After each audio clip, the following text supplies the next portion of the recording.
40 Hadith, an exposition, second revised edition. Author Sayyid Ruhullah Musawi Khomeini. 7th Hadith, anger, Ghadhab. Arabic text, English translation. Muhammad ibn Yaqub al-Kulayni from Ali ibn Ibrahim from Muhammad ibn Isa from Yunus from Dawood ibn Farqad, who reports al-Imam Sadiq alayhi salam to have said, "Anger is the key that opens the door to all kinds of vices." Exposition. The great researcher Ahmed ibn Muhammad, popularly known as Ibn Maskawi, in his book Taharat al-Araq, which is a fine book of rare excellence in beauty of style and orderliness of contents, writes something which can be summarized as follows. Anger, in fact, is an inner psychic movement due to which a state of agitation is produced in the heart's blood, arousing a desire for vengeance. And when this agitation becomes more violent, it intensifies the fire of anger.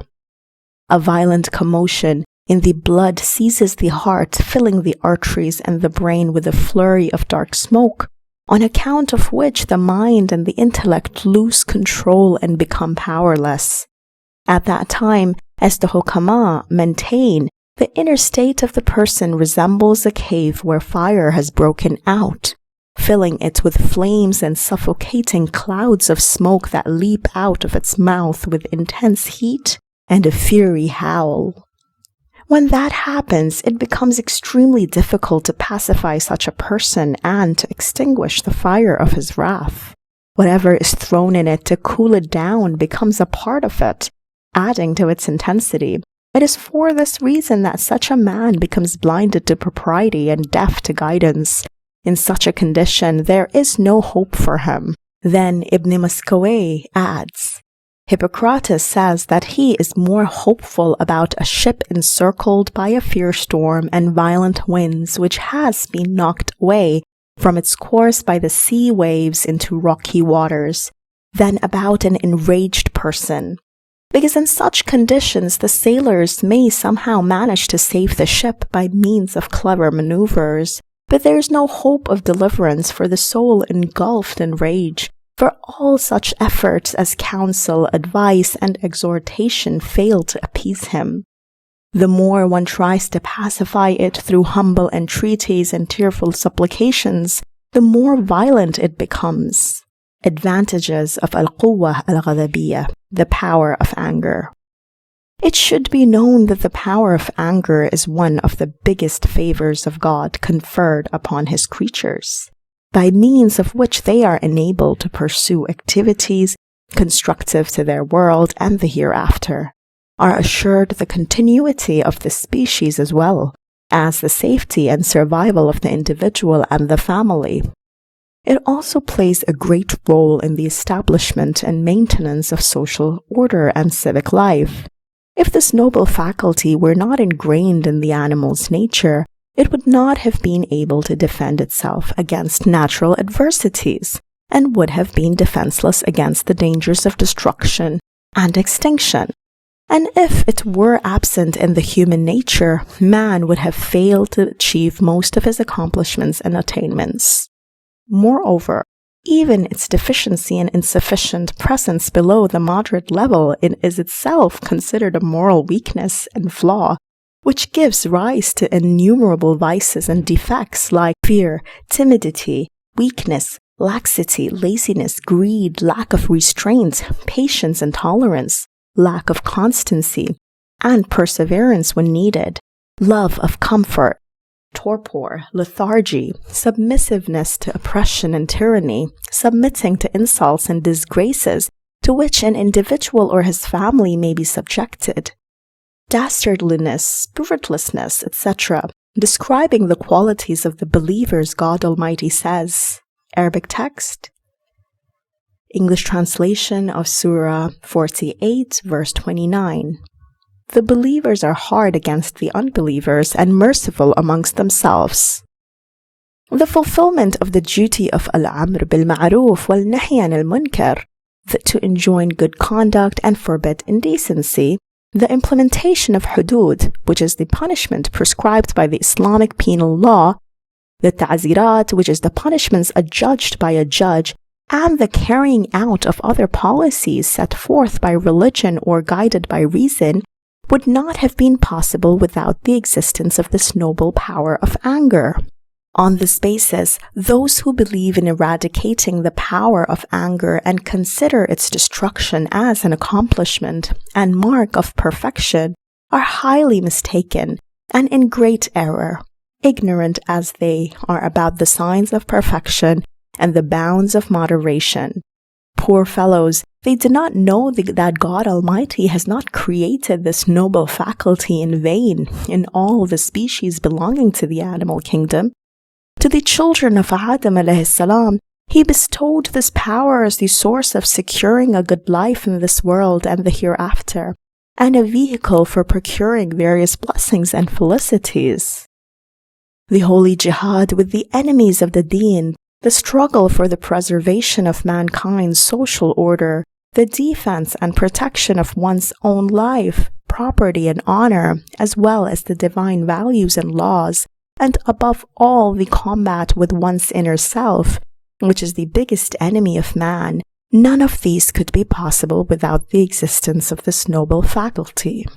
It is under the banner of this noble faculty that aggressions and encroachments upon rights are repelled, borders and frontiers are protected, and other social and individual offenses, noxious practices, and harmful deeds are checked.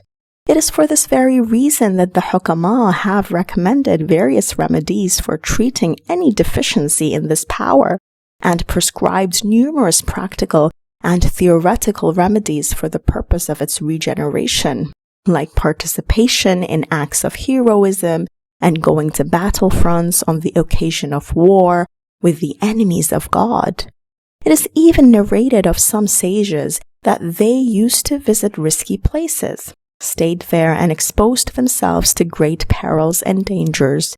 They would board a ship at a time while the sea was turbulent and stormy, so that they might get rid of fear and overcome their timidity and sluggishness. In any case, the power of anger is ingrained in the nature of human beings and animals, except that in some cases it is dormant and torpid, like a fire smoldering under the ashes. If someone perceives in himself any signs of torpor and lack of the sense of honor, he must try to overcome this condition by means of its antidote, courage, which is a commendable quality and a moral virtue, to return to a normal state. We shall have occasion to refer to it again in due course. Vice of immoderation in anger. In the same way as the deficiency and lack of moderation is considered a moral vice and source of numerous moral corruptions, the excess and going beyond the upper limits of moderation is also regarded morally as a vice and a source of countless deviations. The tradition quoted in Al-Kafi is sufficient to indicate the dangers of such a state. It is reported on the authority of Imam Sadiq alayhi salam that the Apostle of God said, "Anger spoils faith in the same way as vinegar destroys honey." It may happen that someone gets angry and in a bout of extreme anger turns away from the deen of God. The hot flames and the dark fumes of anger not only destroy his faith by consuming his righteous beliefs, they also lead him to apostatize by rejecting God, thus leading him to eternal damnation. And when he becomes aware of it, his remorse is of no avail, as the fire of anger, which was lit by a spark thrown in by shaitan, continues to roar in his heart, as Imam al-Baqir alayhi salam has said. Arabic text, English translation. Indeed, this anger is the spark lit by shaitan in the heart of the son of Adam alayhi salam. In the next world, this fire will acquire the form of the fire of divine wrath, as reported from Al-Baqir alayhi salam in Al-Kafi, Arabic text, English translation.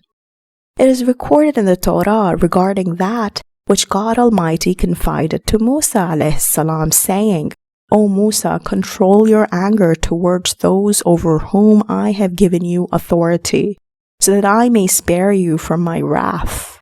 It must be known that no fire is more painful than the fire of the divine wrath. It is mentioned in a tradition that Jesus, the son of Mary, was asked by his disciples as to which of the things is the hardest to bear. The fury of the Most High God is the hardest thing to bear, he replied. They questioned him, how can we save ourselves from it? By not getting angry, Jesus said.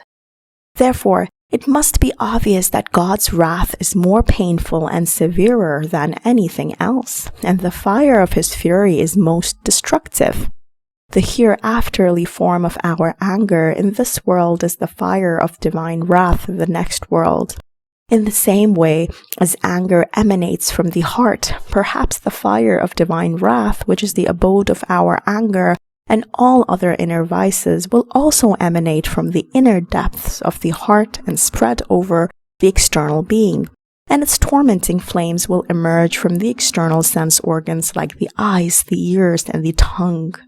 Rather, the external senses are themselves the doors which shall be opened to the fire of hell.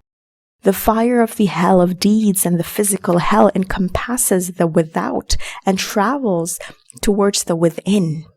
Hence, man is tortured from both the sides by these two hells.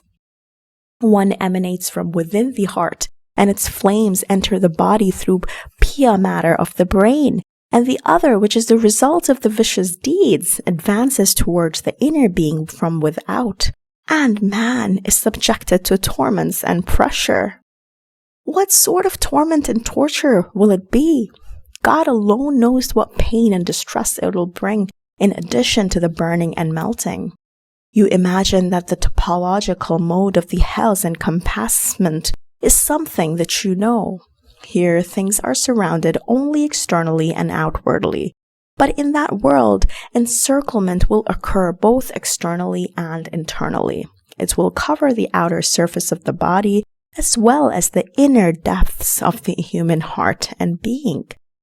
And if, God forbid, anger becomes a permanent part of one's nature, it will be more catastrophic, for the form that such a one shall acquire in the barzakh and on the day of resurrection will be a beastly form. That too, one which has no match in this world. For the brutality of the person in this state cannot be compared with any of the ferocious beasts. In the same way as none of the creatures can touch this marvel of nature from the aspect of attainment of nobility and perfection, so also from the aspect of his capacity for degeneration and meanness and his leaning towards perverseness, man cannot be compared with any creature. It is about his perverseness that the Holy Quran says. Arabic text, English translation. These are as the cattle neigh, they are worse in misguidance. Surah 7, verse 179. It is about the hardness of the human heart that it says, Arabic text, English translation, Surah 2, verse 74, then the hearts of the Jews became hardened like stones, or even yet harder. All this that you have heard about the evil effects of this consuming fire of anger is merely a fraction of its danger. It holds true in cases where no other vice and offense spring from it. That is, if this inner fire lies dormant in the inner darkness, having been choked and suffocated, although having extinguished the light of faith by its dense smoke, however, it is very rare, or rather impossible, that in a fit of its intense conflagration, one should remain immune from committing other, even mortal sins. It happened that in a brief outburst of anger, this cursed firebrand thrown by the devil, man falls over the precipice of destruction and doom. He may even, God be our refuge, abuse the prophets of God and saints, assassinate an innocent person, or desecrate something holy, thus bringing about his own destruction in the world as well as in the hereafter, as is mentioned in a Hadith of Al-Kafi. Arabic text, English translation. It is reported from Imam Sadiq alayhi salam that he said that his father used to say, "Is there anything more violent than anger?" Verily, a man gets angry and kills someone whose blood has been forbidden by God, or slanders a married woman. Many atrocious deeds have been committed under a spell of anger and its agitation. Therefore, one, while in a state of tranquility of mind, should be apprehensive of his own anger if he is in a habit of often getting angry. He should contemplate upon its cure when in a state of mental composure, and think about its causes, its bad consequences, and repercussions, and he should strive to get rid of it. He should consider that a faculty which was granted by God Almighty for the sake of the preservation of the world's order, for the continuity and survival of human species and individual, for the discipline and order of the family system, for the advancement and progress of humankind, and for protecting human rights and safeguarding divine laws, a faculty under whose shadow the visible as well as the invisible system of the visible world and the hidden world is to be reformed and maintained. If he acts contrary to this purpose and makes use of this power against the divine design, it will be a breach of trust of a severe kind that deserves censure and punishment. What an act of ignorance and injustice it is not to fulfill the divine trust by employing what could be easily employed for the purposes of justice in incurring his wrath. It is clear that such a person will not be sheltered from the divine wrath. Hence, it is in order to think seriously about the moral vices and vicious deeds that are the outcome of anger, and to try to remove the effects of this crooked quality, each one of which is capable of afflicting a person till eternity, causing many a calamity in this world as well as chastisement and damnation in the hereafter. The moral hazards of anger. As to the moral hazards, it may cause malice towards creatures of God, leading sometimes even to the enmity not only of prophets and awliya, but also of the holy essence of the necessary being and the nourisher. This shows how dangerous and disgraceful its consequences may be. I seek refuge in God from the evil of the rebellious self, which, if left reinless for a moment, throws one down rolling in the dust of ignominy, or dashes with him towards eternal damnation. It may also give rise to other vices like hasad, about whose evils you have read in the exposition of the fifth tradition, and many more besides it. Its behavioral hazards. There is no limit to the behavioral hazards that are products of this vice. Perhaps it may lead one, God save us, to use abusive language or revile the prophets of God and awliya. Or he may desecrate sanctities and utter slanders about venerable persons. He may murder a pious soul, wreck the lives of innocent creatures, wreck a family, or reveal the secrets of others, tearing up the veils that cover them. There seems to be no limit to such monstrous acts that man may commit at the time of outbreak of this faith-consuming fire that also destroys many homes. As such, it can be said that this habit is the mother of all spiritual maladies and the key to each and every evil action. As opposed to this vice is the ability to restrain one's anger. This ability to extinguish the fire of anger has been considered the essence of wisdom and the focus of all virtues and noble qualities, as stated in this tradition of Al-Kafi. Arabic text, English translation. Al-Khomeini says, from a number of our, Al-Khomeini's companions, from Ahmad ibn Muhammad ibn Khalid al-Barqi, who narrates on the authority of a chain of narrators from Imam as-Sadiq alayhi salam, that he heard his father, Imam Baqir alayhi salam, is saying, a Bedouin came to the Prophet and said, I live in the desert. Teach me the essence of wisdom. Thereupon the Prophet said to him, I command you not to get angry. After repeating his question thrice and hearing the same reply from the Prophet every time, the Bedouin said to himself, After this, I will not ask any question, since the Apostle of God does not command anything but good.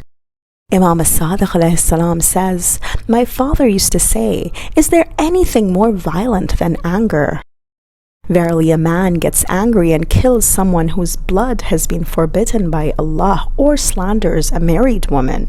After that, a wise person coolly ponders upon its evil consequences and the benefits of restraint. He should make it incumbent upon himself to put out this fire in the region of his heart with every possible effort, and to clear from his heart the black soot of its smoke. This is something which is not very difficult when one resolves to act against one's inner self and its desires, after having reflected upon their evil effects, and by admonishing oneself. In fact, one may get rid of all moral evils and ugly spiritual traits and acquire all good qualities and excellences of character and soul whenever he resolves to improve his spiritual condition." Controlling anger. There are also several practical and theoretical remedies for curing anger when it has flared up. The theoretical remedy involves reflecting upon the matters mentioned above, which is also a kind of practical remedy in this case. But among the practical remedies, the important ones involve withholding of the self in the initial stages of anger. This is because it is ignited little by little, becoming more intense until its furnace is set burning fiercely and its flame becomes violent and furious. When that happens, it gets completely out of control and shuts off the lights of one's faith and intellect. Blowing off the lamp of guidance, it reduces man to an utterly wretched state. Therefore, one should be on one's guard so as to dissociate oneself by some means before its fierceness mounts and its fire becomes more violent. He should either leave the place where his anger may be provoked or change his posture. That is, if seated, he should stand up, and if standing, he must sit down, or engage his mind in the remembrance of Allah.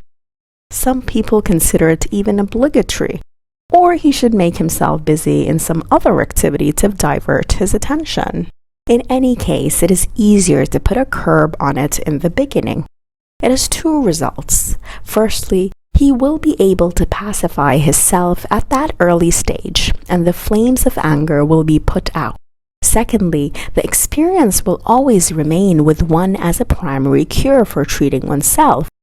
If one always pays attention to one's condition and treats oneself in this way, one will undergo a complete transformation as one's inner state moves towards the point of moderation. An allusion to this matter is made in the following traditions from Al-Kafi. It is reported from Imam al-Baqir alayhi salam that he said, "Verily, anger is a spark ignited by the devil in the human heart. Indeed, when any one of you gets angry, his eyes become red, the veins of his neck become swollen, and the shaitan enters them. Therefore, whosoever among you is concerned about himself on account of it, he should lie down for a while so that the filth of shaitan may be removed from him at the time." Arabic text.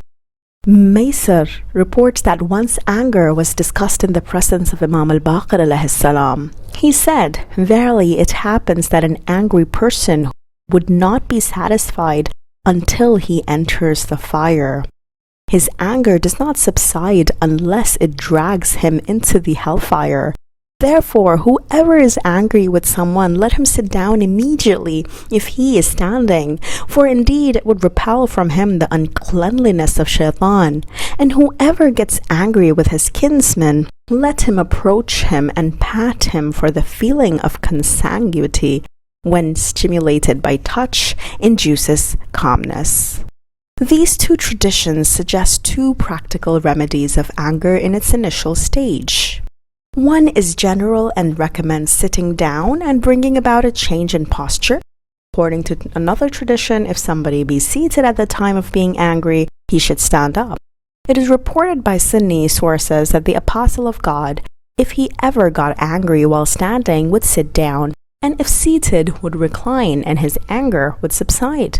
The other remedy, which is particular, is concerned with blood relations and suggests that if anybody gets angry with someone related to him by blood, if he touches him with his hand, his anger will cool down. These are the methods of curing oneself of one's anger. But if others want to treat an enraged person, if his anger is in the initial stage, any one of the methods from among the various practical and theoretical ones suggested may be useful.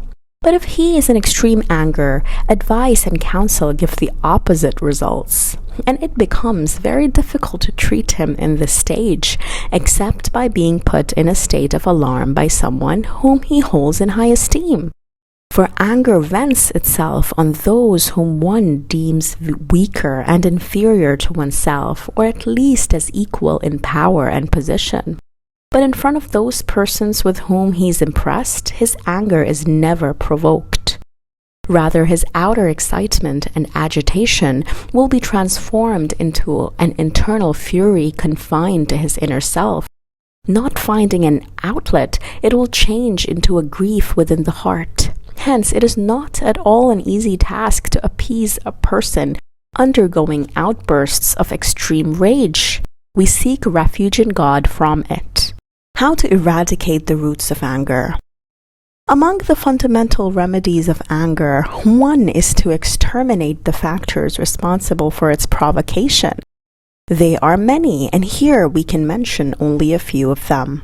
One of them is self-love, which in turn begets the love of wealth, glory and honor, and the desire to impose one's will and expand one's domain of power.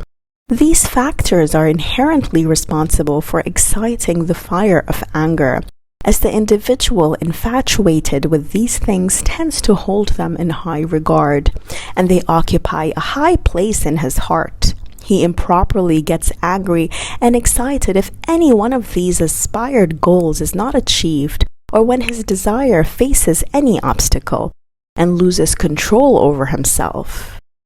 Greed, avarice, and such other vices that take root in his heart as a result of self-love and the love of glory snatch the reins of reason from his hands, leaving the self to commit deeds that deviate from the path of divine law and reason.